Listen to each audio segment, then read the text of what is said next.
वालेकुम नाज़रीन तुसीं देख रहे हो आस्था वास्ता पाकिस्तान टीवी इंटरनेशनल ते तुसीं जैसा कि जानते हो कि पिछले दिनों 5 नवंबर ਨੂੰ ਆਤਮ ਮੀਆਂ ਨੇ ਇੱਕ ਯੂਨੀਵਰਸਿਟੀ ਦੇ ਵਿੱਚ ਖਿਤਾਬ ਕਰਨਾ ਸੀ ਜਿਹੜੇ ਮਾਇਸ਼ਤ ਦੇ ਮਾਸ਼ਾਅੱਲਾ ਬਹੁਤ ਮਾਹਿਰ ਨੇ ਤੇ ਉਹਨਾਂ ਨੇ ਮਾਇਸ਼ੀ ਸੂਰਤ-ਹਾਲ ਨੂੰ ਬਿਹਤਰ ਕਰਨ ਲਈ ਪਾਕਿਸਤਾਨ ਦੀ ਮਦਦ ਕਰਨ ਦੀ ਪੇਸ਼ਕਸ਼ ਵੀ ਕੀਤੀ ਸੀ ਤੇ ਜਿਹੜੀ ਇਮਰਾਨ ਖਾਨ ਸਾਹਿਬ ਨੂੰ ਬਹੁਤ ਅੱਛੀ ਲੱਗੀ ਸੀ ਤੇ ਆਪਣੇ ਜਲਸਿਆਂ 'ਚ ਉਹਨਾਂ ਦਾ ਜ਼ਿਕਰ ਕਰਦੇ ਰਹਿੰਦੇ ਸੀ। ਫਿਰ ਅਚਾਨਕ ਉਹਨਾਂ ਨੂੰ ਕੀ ਹੋਇਆ ਕਿ ਉਹਨਾਂ ਦੇ ਉੱਤੇ ਇੱਕ ਮੁਲਾਇਤ ਦਾ ਇੱਕ ਪਰਦਾ ਆ ਗਿਆ ਕਿ ਉਹਨਾਂ ਨੇ ਕਿਹਾ ਜੀ ਕਾਦੀਆਨੀ ਹੈ ਤੇ ਇਹਦੀ ਵਜ੍ਹਾ ਤੋਂ ਇਹਦਾ ਜਮਾਤ ਅਹਿਮਦੀਆ ਨਾਲ ਤਲਕ ਕਿ ਕਾਦੀਆਨੀ ਹੈ ਤੇ ਇਹਦਾ ਅਸੀਂ ਇਹਨੂੰ ਆਪਣੀ ਟੀਮ ਦੇ ਵਿੱਚ ਨਹੀਂ ਰੱਖ ਸਕਦੇ। ਤੇ ਤੁਹਾਨੂੰ ਇਹ ਵੀ ਅਗਰ ਦੱਸਿਆ ਜਾਏ ਤੇ ਦੁਨੀਆ ਦੇ ਜਿਹੜੇ 5 ਕਾਬਲ ਤਰੀਨ ਜਿਹੜੇ ਨੌਜਵਾਨ ਨੇ ਜਾਂ ਪੜ੍ਹੇ ਲਿਖੇ ਦੋਸਤ ਨੇ ਉਹਨਾਂ ਦੀ ਫਹਿਰਿਸਤ ਇਹਦਾ ਸ਼ਾਮਲ ਹੁੰਦਾ ਹੈ ਡਾਕਟਰ ਆਤਮ ਮੀਆਂ ਦਾ। ਤੇ ਇਹ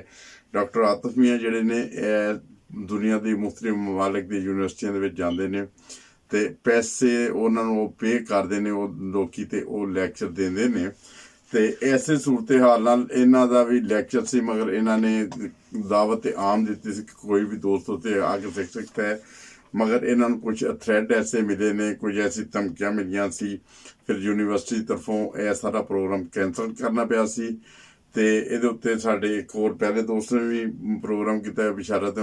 साहब ने भी। मैं फिर किसी वेले खुद भी कला भी इस चीज़ उत्ते प्रोग्राम करांगा ते अज तुहानूं मलेशिया लेके चलने उत्थे साडे नाल चौधरी मुनव्वर साहब ने जिहड़े इस चीज़ की भरपूर मजम्मत कर रहे हैं कि ऐसा नहीं होना चाहिए सी। ਤੇ ਇਸਲਾਮ ਦੀ ਤਾਲੀਮ ਹੈ ਕਿ ਨਬੀ ਕਰੀਮ ਸੱਲੱਲਾਹੁ ਅਲੈਹਿ ਵਸੱਲਮ ਫਰਮਾਇਆ ਸੀ ਇਲਮ ਹਾਸਲ ਕਰੋ ਭਾਵੇਂ ਤੁਹਾਨੂੰ ਚੀਨ ਜਾਣਾ ਪਵੇ। ਤੇ ਅੱਜ ਬਦਕਿਸਮਤੀ ਦੇ ਨਾਲ ਇੱਕ ਐਸੇ ਇੱਕ ਸ਼ਖਸ ਨੂੰ ਜਿਹਨੇ ਆ ਕੇ ਸਟੂਡੈਂਟਾਂ ਦੇ ਇਲਮ 'ਚ ਇਜ਼ਾਫਾ ਕਰਨਾ ਸੀ ਉਹਨਾਂ ਨੂੰ ਮਾਇਸ਼ਤ ਦੇ ਬਾਰੇ ਕੋਈ ਤਾਲੀਮ ਦੇਣੀ ਸੀ ਕੋਈ ਲੈਕਚਰ ਦੇਣਾ ਸੀ ਕਰਾਚੀ ਵਿੱਚ ਉਹ ਬਦਕਿਸਮਤੀ ਦੇ ਨਾਲ ਉਹਦਾ ਟਵੀਟ ਆਇਆ ਤੇ ਉਹਨੇ ਮੁਲਤਵੀ ਜਦੋਂ ਪ੍ਰੋਗਰਾਮ ਕੀਤਾ ਤੇ ਇਹਦੀ ਨਾ ਕਿ ਸਿਰਫ ਜਿਹੜੇ ਬਾਕੀ ਸੋਸ਼ਲ ਮੀਡੀਆ ਦੇ ਵਿੱਚ ਇਹਦੀ ਮਜ਼ੰਮਤ ਹੋਈ ਹੈ ਬਲਕਿ BBC ਨੇ ਵੀ ਇਸ ਚੀਜ਼ ਦੀ ਇਤਲਾਹ ਦਿੱਤੀ ਹੈ ਕਿ ਜੋ ਆਤਮ ਮੀਆਂ ਦਾ ਜਿਹੜਾ ਪ੍ਰੋਗਰਾਮ ਸੀ ਉਹਨੂੰ ਕੈਂਸਲ ਕੀਤਾ ਗਿਆ ਤੇ ਉਹਨਾਂ ਨੇ ਕੈਂਸਲ ਕਰ ਦਿੱਤਾ ਇਸ ਵਜ੍ਹਾ ਤੇ ਉਹਨਾਂ ਨੂੰ ਥ੍ਰੈਡ ਮਿਲੇ ਸੀ। ਦੇਖੋ ਐਸਾ ਪੂਰੇ ਮੁਲਕ ਦੇ ਵਿੱਚ ਪਾਕਿਸਤਾਨ ਦੀ ਬਦਨਾਮੀ ਹੁੰਦੀ ਹੈ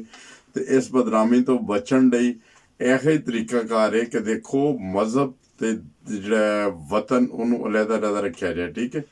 ਇੱਕ ਵਤਨ ਦੇ ਵਿੱਚ ਮੁਖਤਲਿਫ ਮਜ਼ਾਹਿਬ ਦੇ ਲੋਕ ਰਹਿ ਸਕਦੇ ਸੀ ਜੈਸਾ ਮੱਕਾ ਦੇ ਵਿੱਚ ਵੀ ਨਬੀ ਕਰੀਮ ਸੱਲੱਲਾਹੁ ਅਲੈਹਿ ਵਸੱਲਮ ਦੇ ਜ਼ਮਾਨੇ 'ਚ ਮੁਖਤਲਿਫ ਮਜ਼ਾਹਿਬ ਦੇ ਲੋਕ ਆਬਾਦ ਸੀ। ਬਲਕਿ ਉਸ ਦਿਨ ਜਿਸ ਦਿਨ ਸਾਡੇ ਪਿਆਰੇ ਆਕਾ ਉਹ ਮੌਲਾ ਪ੍ਰਤਕਤ ਮੁਹੰਮਦ ਮੁਸਤਫਾ ਸੱਲੱਲਾਹੁ ਅਲੈਹਿ ਵਸੱਲਮ ਫਾਤਿਹ ਮੱਕਾ ਹੋ ਕੇ ਮੱਕਾ ਹੀ ਤਸ਼ਰੀਫ ਲੈ ਕੇ ਆਏ ਉਹੀ ਮੱਕਾ ਲੈ ਜਿਨ੍ਹਾਂ ਨੇ ਤਰ੍ਹਾਂ ਤਰ੍ਹਾਂ ਦੇ ਹਜ਼ਰਤ ਅਕਦਰ ਮੁਹੰਮਦ ਮੁਸਤਫਾ ਸੱਲੱਲਾਹੁ ਅਲੈਹਿ ਵਸੱਲਮ ਤੇ ਮੁਜ਼ਾਲਮ ਕੀਤੇ ਸੀ ਉਹਨਾਂ ਨੂੰ ਮਾਫ ਹੀ ਨਹੀਂ ਕੀਤਾ ਬਲਕਿ ਉਹਨਾਂ ਨੇ ਕਿਹਾ ਕਿ ਤੁਸੀਂ ਆਪਣੇ ਆਪਣੇ ਮਜ਼ਹਬ ਦੇ ਉੱਤੇ ਕਾਇਮ ਰਹਿ ਕੇ ਇਸ ਮੱਕਾ ਦੀ ਸਰਜ਼ਮੀਨ ਦੇ ਉੱਤੇ ਆਪਣੀ ਜ਼ਿੰਦਗੀ ਬਸਰ ਕਰ ਸਕਦੇ ਹੋ ਬਸ਼ਰਤੇ ਕਿ ਤੁਸੀਂ ਮੁਸਲਮਾਨਾਂ ਨੂੰ ਕੋਈ ਨੁਕਸਾਨ ਪਹੁੰਚਾਉਣ ਦਾ ਨਾ ਸੋਚਣਾ ਤੇ ਨਾ ਕੋਈ ਆਇੰਦਾ ਐਸਾ ਇਰਾਦਾ ਕਰਨਾ। ਤੇ ਬਦਕਿਸਮਤੀ ਦੇ ਨਾਲ ਫਿਰ ਇੱਕ ਦਫਾ ਕਹਾਂਗਾ ਆਤਮ ਮੀਆਂ ਦਾ ਜਿਹੜਾ ਪ੍ਰੋਗਰਾਮ ਕੈਂਸਲ ਹੋ ਗਿਆ ਤੇ ਜਿਹਦੀ ਉਹ ਮਜ਼ੰਮਤ SM ਕਰ ਰਹੇ ਨੇ ਮਲੇਸ਼ੀਆ ਤੋਂ ਸਾਡੇ ਦੋਸਤ ਨੇ ਉਹ ਇਸ ਚੀਜ਼ ਦੀ ਭਰਪੂਰ ਮਜ਼ੰਮਤ ਕਰ ਰਹੇ ਨੇ ਤੇ ਉਹ ਸੁਣੋ ਉਹ ਕੀ ਕਹਿ ਰਹੇ ਨੇ। ਅਸਲਾਮ ਅਲੈਕੁਮ ਵਰਹਿਮਤੁਲਾਹ ਵਬਰਕਾਤੁਹੂ। ਤੇ ਜਿਨ੍ਹਾਂ ਦੋਸਤਾਂ ਨੇ ਸਾਡੇ ਚੈਨਲ ਨੂੰ ਅਜੇ ਤੱਕ ਸਬਸਕ੍ਰਾइब नहीं किया सब्सक्राइब भी कर लें ਤੇ ਦੋਸਤਾਂ अस्सलाम वालेकुम रहमतुल्लाह। हाँ जी, क्या हाल है सबके? अल्लाह करे कि आप सब खैरियत से हों। और बहुत अफसोस के साथ मुझे बहुत मजम्मत करता हूँ इस बात की मैं आज अपनी इस वीडियो में कि आतिफ साहब ने लेक्चर देना था कराची में 5 नवंबर को तो जिसकी पाकिस्तान में बहुत ज़्यादा जो है ना मजहबी तौर पे मुखालफत हो रही है और इतनी हो गई है कि मजबूर हो गई यूनिवर्सिटी वालों ने जो है ना वो कह दिया कि हम आतिफ साहब का जो है ना इंटरव्यू नहीं लेंगे। हालांकि आतिफ साहब तो बहुत ज़्यादा उन 25 लोगों में से एक हैं जो बहुत दुनिया के माने हुए लोग हैं जो बाहर की यूनिवर्सिटियों में अपने लेक्चर देते हैं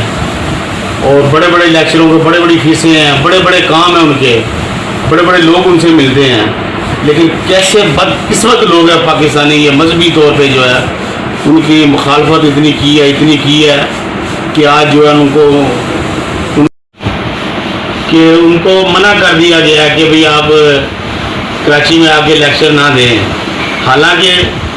یہ تو تعلیم تھی, یہ تو رسول کریم صلی اللہ علیہ وسلم نے لوگوں کو اس وقت کہا تھا کہ علم حاصل کرنے کے لیے بے شک آپ کو چین جانا پڑے تو آپ چلے جائیں. تو یہ تو خود جو ہے نا آ کے ادھر بتا رہے تھے. ان کو پاکستانیوں کو فائدہ ہونا تھا,